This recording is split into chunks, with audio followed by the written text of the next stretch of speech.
Good morning, Bucknutters. It is Thursday, June 26th, 2025. I am Dan Rubin. This is the Bucknuts Morning 5 and Change. This podcast covers the national champions. Still basking. As you can see, I'm a specialist. Great show for you today. As always, Ohio State has provided us with some tremendous content. Commitment from an old lineman. Tyler Bowen, his run continues. We also have some great stuff on another guy we might get to join the fold. The Dean is here, Bill Kurelic. Mark Porter will be here for at least a portion of the show before parenting gets in the way. But first, I got to tell you, you were trying to pickpocket me either digitally or like bump into me. You've seen the videos, Times Square and like Italian Square where they got the pickpockets. You think you're getting that? No. Ridge wallet. This thing's amazing. Tiny little deal. It's got a space for everything. They clicked it out. You know why you're not getting shoplifted? Do you know there are digital pickpockets now? This is one of those things that's happening and you may not know about it, and then you ain't getting no coke. So it will not happen with Ridge wallet because it has, as I will just tell you, because it RFID blocking technology. It's got number 100,000 five-star reviews. You won't lose your wallet. You know why? This has an AirTag attachment. You can't lose it. Or you can lose it, and then you can find it. It's kind of like other deals like that. And no matter what you pick, Ridge has free shipping, a 90-day risk-free trial, and a lifetime warranty on all their products. Also, a ton of colors you can get, like designs and flowers for you others. And then you can get, I got the khaki one here. Some people don't like that. You can get black steel. Dave's is like opaque gray. They're fantastic. And for a limited time, get 10% off at Ridge by using code Bucknuts at checkout. Ridge.com, RIDGE.com. Use code Bucknuts and you're all set. Please support the show and tell them our show sent you. And look who it is. All right, gentlemen. As I said before the show, or I said as I was leading into the show, sometimes Ohio State takes care of us when it comes to content. Today is one of those days. We'll just start with the most obvious and appealing news, and that is the commitment of Arizona offensive lineman Aaron Thomas. Great first name, spelled correctly like my middle name and my grandfather, so we like that. But this guy really looks like a long-term stud to me. He may not be the day one freakazoid as some of the others because it looks like he's come to the position a bit late in his development. You talk about having Sam Greer and Aaron Thomas in your class. Those are your Secret Service first guys off the bus. Looking good. So, Bill, tell us how we got this done. I think it took a community of coaches, and then what they're getting, and then where we go from here.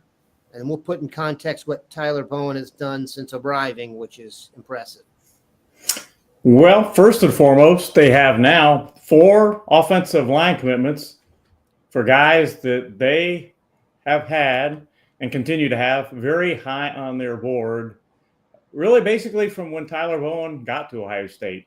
Aaron Thomas doesn't have the highest ranking. He's a 3-star guy and, 36 offensive tackle in the country. Well, Ohio State and Tyler Bowen ranked him very high. In fact, Aaron Thomas was one of the first guys that Tyler Bowen got involved with when he got to Ohio State. He was a target from the beginning, and they got their man. Now they have 2 pure offensive tackles that Tyler Bowen likes a lot. Sam Greer, and I've written about this in the past week or so. I've had more and more people that I trust, that I think are really good evaluators, tell me that Sam Greer he's the real deal and has tremendously high ceiling. And I think Mark would agree with that. and Aaron Thomas. So they've got 2 pure offensive tackles now in the class. They've got a guy that is just plain really good in Maxwell Riley, and we don't know exactly what he is yet. I kind of think interior lineman, but his dad is 6'7", 6'8". Does Max Riley get to be that tall, 6'6", 6'7" in there? They basically told him, once you get to Ohio State, we'll figure it out. We'll all figure it out where you're best suited for. I think it'll probably be guard, but could be tackle. So they've got a guy that could do either one. And then they've got an interior guy, Tucker Smith, that they really like. And if you've watched Tucker Smith's tape, you would really like it too. I was talking to this week an offensive line guy that helps with kids all across the country. Very, very good offensive line guy, and he raved about Tucker Smith. The guy Tucker Smith just knocks people around. So they got 4 guys now that they really like. And as you referred to, Dan, this wasn't Tyler Bowen has done a fantastic job, but it was a team effort in getting Aaron Thomas. Ohio State has 3 offensive line coaches. Tyler Bowen is the main man, the top guy, but Marcus Johnson and Charlie Dickey are really good and really big in this equation. They were very important in Aaron Thomas picking Ohio State. I remember when Aaron Thomas got done with his Ohio State visit, I talked to him for quite a while, and he really was impressed with the offensive line coaching trio of Bowen, Dickey, and Marcus Johnson. He said, you got 3 offensive line coaches there. You're going to get attention all the time. You're going to get improved. You're going to get developed by guys that are really good. So it was as the old saying goes, it takes a village to raise a family. I think it's something along those lines. I believe that's the way the saying goes. And, it was a group effort. We definitely relied on that in this town. Good Lord, if I didn't have the community help raise my family, who knows what would happen. Question for you, Mark. When you look at Aaron Thomas, what jumps to your mind? I'm going to bring up a little bit of his video here. We're not going to give everybody everything because Mark's commitment video is premium. But Mark, give us a taste. Okay, so as you guys were talking, I had the Aaron Thomas video pulled up.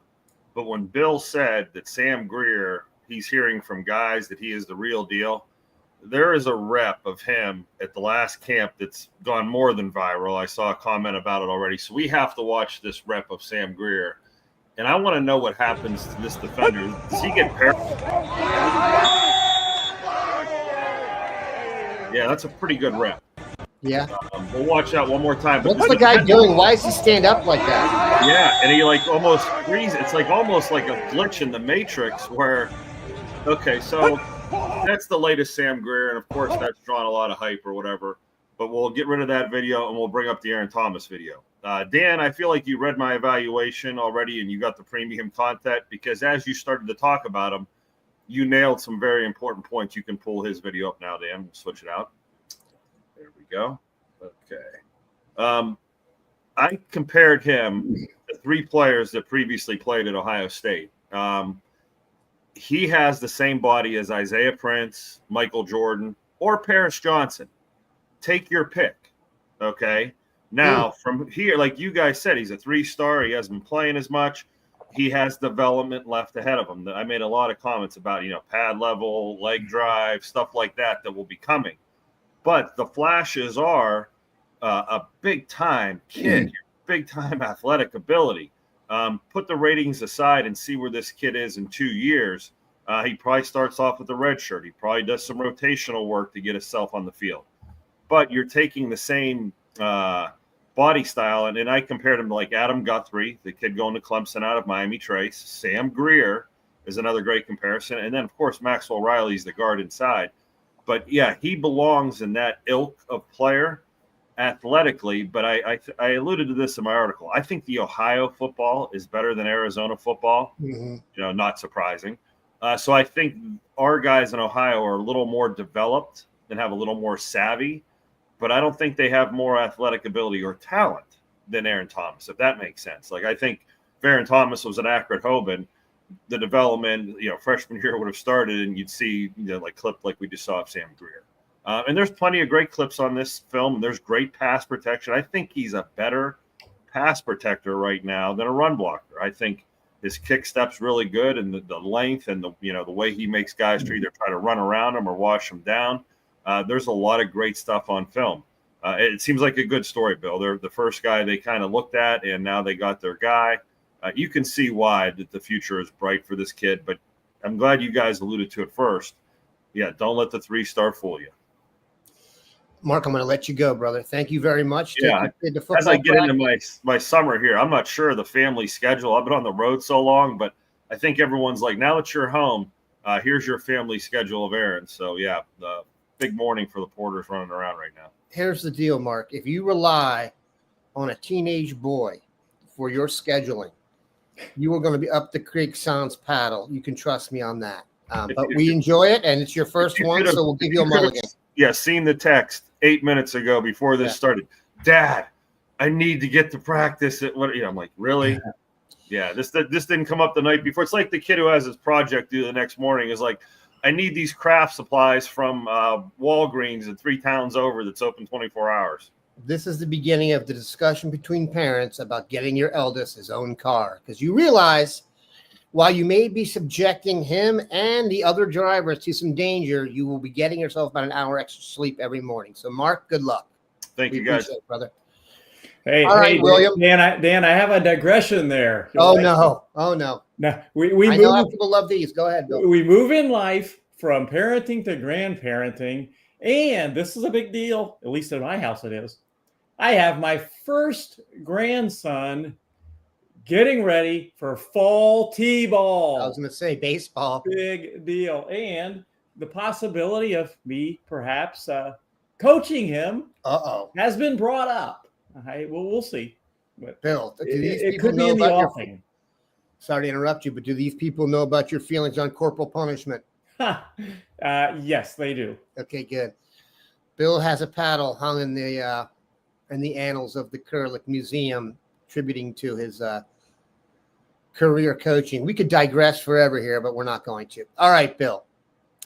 Not to be outdone by Aaron Thomas, you gave the people what they wanted even more, and that is a crystal ball rolled for a defensive lineman. Oh, my gosh. People are leaping out of windows, dogs and cats living together. Bill, crystal ball was rolled for who, why, and from where? It was rolled for Cameron Brickell, defensive lineman from a pretty good place to find football players, Bradenton IMG. He actually is from Philadelphia, by the way, but he is at Bradenton IMG in Florida, and he is set to announce his decision on Saturday at 2:00. He's the kind of guy that can be the interior lineman. 6'2", about 300 to 300 plus pounds. Has made official visits to Ohio State the first weekend. And if, in fact, Brickell does pick Ohio State, that'll be that first weekend a pretty darn good weekend for Ohio State defensive lineman-wise, because Kerry Wilder, the defensive end edge, who can move inside too, by the way, was on an official visit that weekend as well. And he, of course, was already committed to Ohio State. But Brickell made official visits to Ohio State in the weekend of May 30th, followed up with Florida State, then Maryland, and Penn State was his other one. And I like Ohio State here. So I rolled the crystal ball for him. 2:00 announcement. We all know that, things can change in this day and age of NIL, but as things stand right now, I like Ohio State for him. Keep that in mind, people. And by the way, which I should add, Brickell doesn't see himself as necessarily a one technique. He sees himself as a 3 technique. And I think part of the reason, he really likes Ohio State is that they play a 4-3, and that's what he kind of prefers, really, being a 3 technique and a 4-3. So just to go football one-on-one for you guys here a little bit, the difference between a 1 technique and a 3 technique, and I realize this is covered ground for a lot of you. A 1 technique would be your more classic nose tackle type. His job is really to hopefully draw the double team, grab the center and the guard. The 3 technique, the most classic 3 technique people use as an example is Warren Sapp, more of a penetrating, a little lighter, around 300 pounds, 310, who's more penetrating, get up the field. And then the 4-3, that's key that you have kind of a balance between the two. Given Ohio State just sent both to the league, and Tyleik Williams, I had someone I really trust tell me Tyleik Williams, best run stopping 1 in the draft. That is very valuable. It's why he was picked in the first round.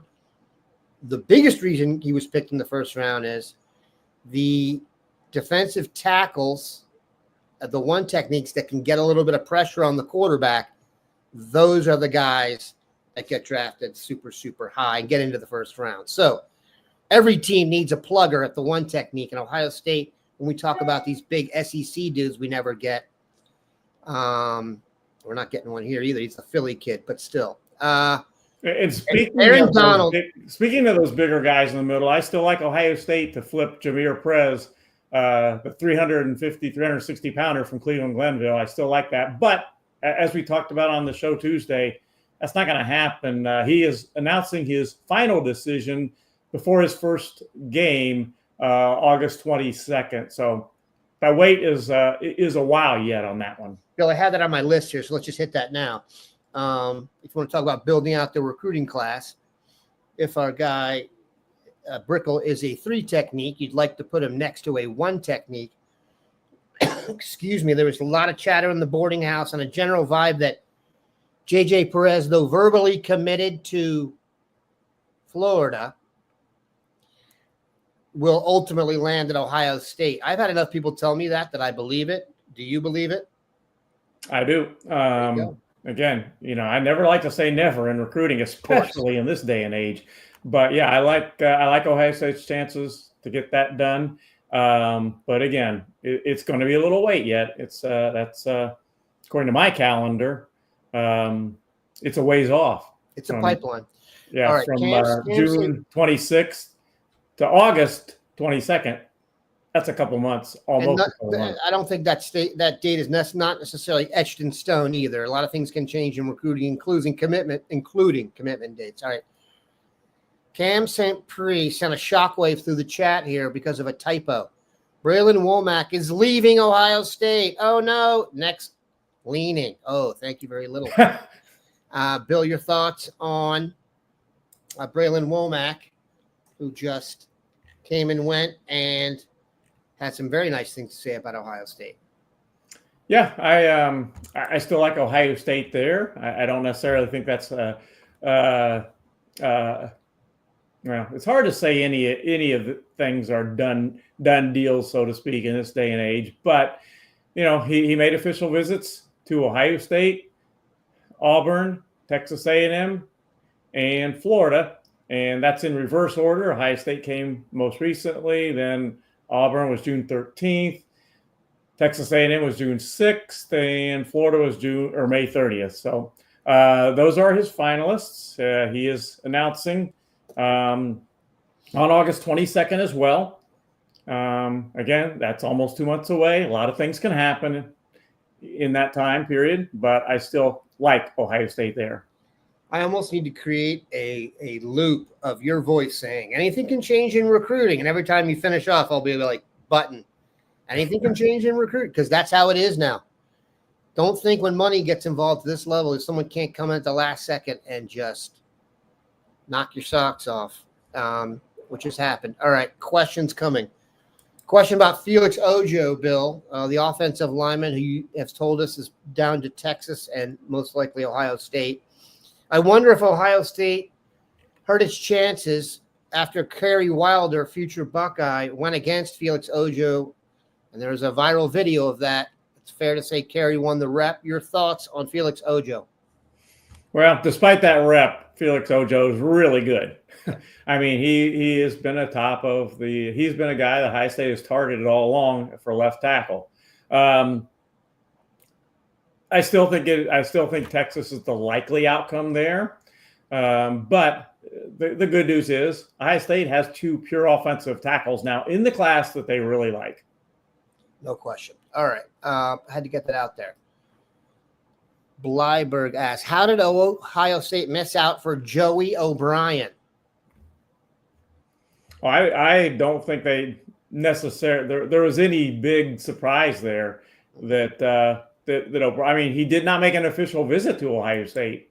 If somebody is making their official, he never had one scheduled to Ohio State. Now he did visit Ohio State, certainly, and he liked it at Ohio State, but he never even scheduled an official visit to Ohio State, and he committed to Notre Dame. And I think Notre Dame, in fact, I know Notre Dame was kind of the thinking that they were the leader all along, and sure enough, he committed to Notre Dame. Cam St. Prix. Also, Bill, the offensive tackle commitment from Ohio that committed to Clemson is considering Ohio State. I believe that's Adam Guthrie. Have you heard the same? Yeah, that's Adam Guthrie. I have not been told there's anything really heavy going on right now on that. But again, things change in recruiting. It wouldn't shock me if he reconsidered a little bit, but I have not been told that anything is hot and heavy as far as him getting ready to flip. All right. What do you think? Brian Henthorne asked, what do you think about Drew Evers? Who is it and why? Drew Evers is the offensive line from Texas, and I can tell you that he has been talking with his family this week on trying to come to a decision. Most people have felt that it has been Ohio State, Texas A&M, and Penn State. I would not necessarily rule out SMU for him, and I think he has not set a date yet for his announcement, but I can tell you for sure that this week he has kind of gone into the thinking and evaluating and finalizing situation with his family. And I was told it would not be a surprise that within the week he made a decision. Interesting. All right, we're going to wrap things up here, Bill. What is up for recruiting right now? We know the visits are over. I assume the coaches are now just chilling, eating lots of carbs and watching TV. Probably watched the draft last night. No Ohio State players taken. Lots of Big Ten guys taken. And that's not encouraging, but I digress. Staff just chilling, not doing much right now? Not exactly. But it is getting to be a vacation time, and well-deserved vacation time, I might add. How Ohio State does that is after all the official visits are over, basically the month of July is their month, and then leading into August is their time for their time for vacations. They don't all go on vacation at once. It's kind of a tiered situation where certain coaches go at a certain time and then others do.